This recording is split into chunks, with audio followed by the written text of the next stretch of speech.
Okay, in 1953, there were two people by the name of Alma Harvard and Stephen Pell, and these two people were able to find out the cell cycle. So, what is the cell cycle? Well, the cell cycle is basically the cycle of events which occur in a cell which will ultimately undergo mitosis. So, all the events which will occur in the cell cycle helps the cell undergo mitosis at one point of time in its life. Okay. That's why I like to call it the cell division cycle. That's an accepted name, by the way. You won't be wrong if you were to call it the cell division cycle. And, well, because all of these events which will occur in the cell will basically help it to divide in the end. So, yeah, let's do it. So, what did Alma Harvard and Stephen Pelker do? So, they basically used this radioactive substance which is called as P32, phosphorus 32. It's a radioactive tracer. They use radioactive P32, and they were able to identify the event, like what basically happened in the cell division cycle. They were able to ascribe a time frame. They were able to determine when what happened, and on the basis of that, they found out that the cell, right? The cell has two main phases in its entire life. It has interphase and the M phase. So the M phase is the mitotic phase, okay? It's the phase where the cell will undergo mitosis. It's a very short phase, actually. It just takes an hour for mitosis to occur. So it will be an hour over here. While interphase is where the cell will mostly spend almost all of its time in. Okay, this is where the cell will prepare for mitosis. It will undergo all the changes required to finally and ultimately undergo mitosis, because a newborn cell can't just divide. Like, it just can't. It needs to prepare. Kind of like, you're going for a date, you need to dressing up, freshen up, and that kind of stuff. So yeah, think about it in terms of a cell. It's gonna have little baby cells, so it needs to prepare. Okay, so let's do it. By the way, Alma Harvard and Stephen Pelk, they did a research on the plant, the bean plant. Okay, so just remember that. Kudos to you if you can write the scientific name of the bean plant in the comment section. Come on, I'll heart your comment, I promise you. Anyway, moving on. Interphase. Let's tackle interphase. Actually, let's look at this cell. His name is Joe. So Joe is a new cell. Okay, he's just born, and Joe's like, I want to do mitosis one day, like my parents did, and like my parent did, so I can have babies and shit like that. So yeah, Joe enters the cell cycle. So the first phase Joe will enter is interphase. So yeah, and the first part of interphase is the G1 phase, and the G1 phase is the phase of the cell where it will undergo its most growth. Okay, so the cell will grow in G1 phase. All the organelle in the cell can multiply. Alright, they duplicate. You can also say the cell organelle can divide into more parts. So yeah, the organelle will multiply, and the RNA, nucleotides, and proteins also multiply during the G1 phase. Please remember, this is RNA, not DNA. Okay, remember, RNA multiplication occurs in the G1 phase. Okay, cool.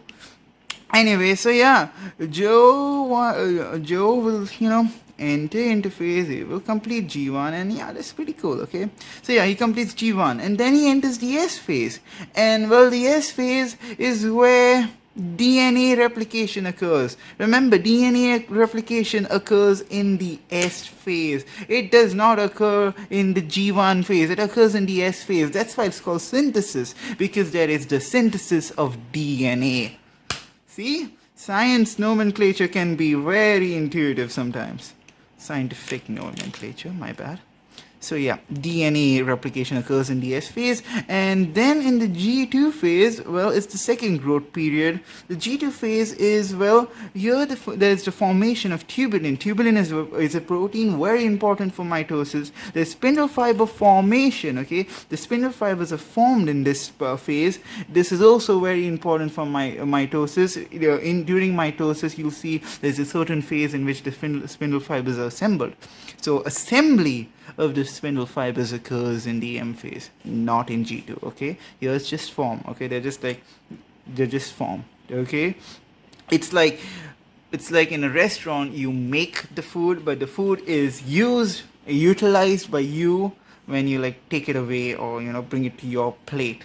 Okay, it's not utilized in the kitchen of the restaurant, it's formed in the kitchen of the restaurant. I hope that analogy made sense. I really do. Anyway, so yeah, after G2 is, well, the mitosis phase, where Joe will divide itself into two parts. Okay, these are identical clones of itself. So yeah, so mitosis will occur. The M phase, itself has two phases, subphases. Sorry, that is karyokinesis. Karyo meaning of the nuclei, kinesis when splitting. So yeah, karyokinesis, and cytokinesis. I really hope I spelled it correctly. Karyo. Anyway, I'll correct it if it's wrong.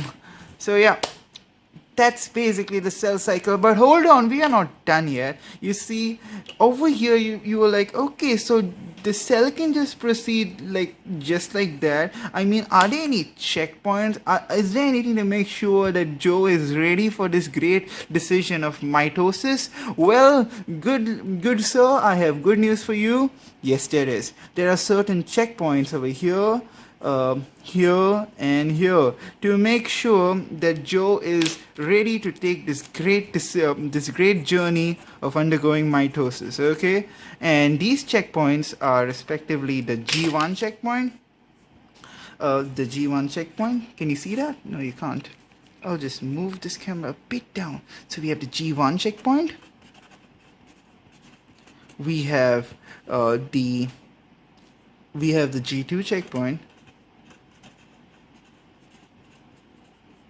And we have the metaphase to anaphase checkpoint.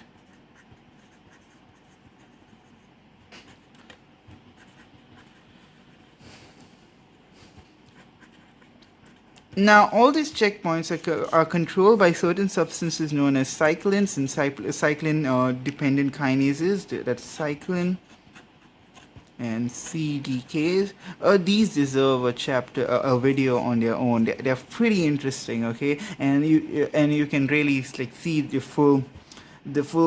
system, the feedback system between these two molecules. So it's really cool. I'll link a few videos in the descriptions. I may do a separate video on this on these two topics a bit later. Okay, anyway, what happens in these checkpoints? Let me just explain that much, because that's what's important.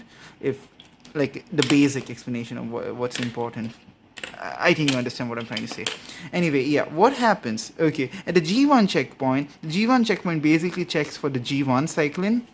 Oh my goodness, I don't have a single good marker. It checks for the G1 cyclin.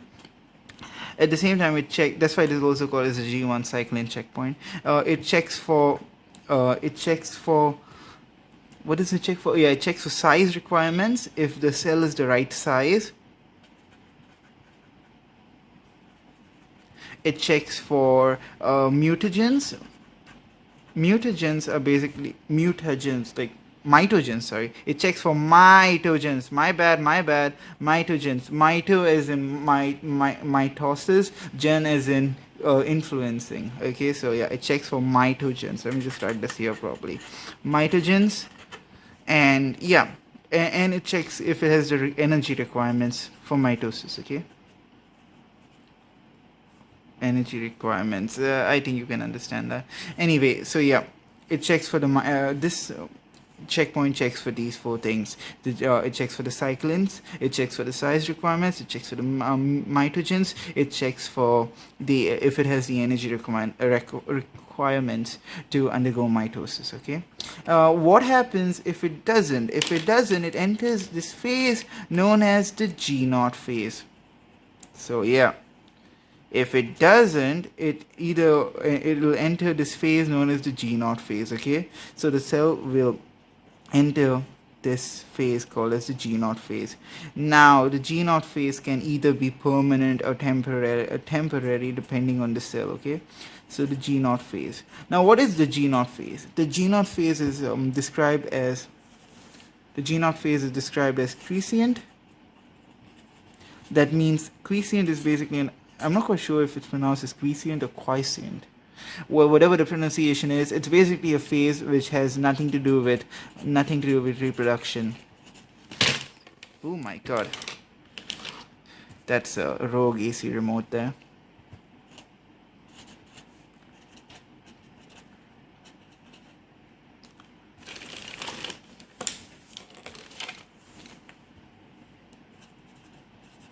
So yeah, it's a phase of high metabolic activity. There's a lot of metabolic activity here. Don't be fooled by the fact that it's called G0, because there is stuff happening in this.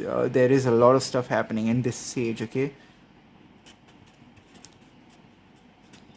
So yeah, there's a lot of stuff happening in the G0 phase, so don't be fooled by that. A lot of times cells which enter the G0 phase, they can also differentiate. Okay, a cell which differentiates is a cell which has, well, taken up a certain speciality. Okay, like your nerve cells are differentiated cells, they are in the G0 phase. However, your nerve cells cannot reproduce because, well, they are forever in the G0 phase. Okay, so yeah, cells in the G0 phase won't reproduce. Can the G0 phase be reversed? Yes, it can. Fibroblasts can exit the G0 phase and, well, re-enter the cell cycle. So they enter the G0 phase, but during times of emergencies they can re-enter the cell cycle. However, nerve cells, they have forever exited the cell cycle. Okay, so G0 can be temporary or permanent. Okay, perfect. Anyway, moving on with the checkpoints. Okay, so that's the first checkpoint. The second checkpoint is the G2 checkpoint, which is, well, over here in the G2 phase. Okay, that's the second checkpoint. And the G2 checkpoint, right, we know that DNA replication occurs in the S phase, so the G2 checkpoint just ensures that all the DNA replication is complete and any damaged DNA has been repaired. Okay, so that's what it does. It just checks for that. If not, it will, like, not allow the cell proceed into mitosis, because you cannot have damaged DNA into mitosis, because that can give rise to a lot of tumors and that kind of stuff. We don't like that. And in the in the M phase, the mitotic phase, there's the metaphase to anaphase checkpoint, and the metaphase to anaphase checkpoint makes sure that all the spindle fibers which are attached to the chromosomes during metaphase are attached properly. Okay, just make sure that's there, because in anaphase the chromosomes will start being, the sister chromatids will be pulled apart from each other, so it needs to be sure that all the spindle fibers, they're properly attached. If you don't know what that means, don't worry, we'll cover mitosis soon. Hey guys, just me here in the editing. Just wanted to say that I forgot to tell you about the time frame of events, how long each phase of interphase and all takes place. So the G1 phase takes about 11 hours. Okay, so just remember that the G1 phase will take about 11 hours. Let me just write that here. The S phase will take about 8 hours. So just remember that. 8 hours. While the G2 phase will take about 4 hours. Metaphase, the M phase, the mitotic phase, will just take an hour. So yeah, just remember that. The G1 phase is the longest phase of interphase. Okay, cool. Bye.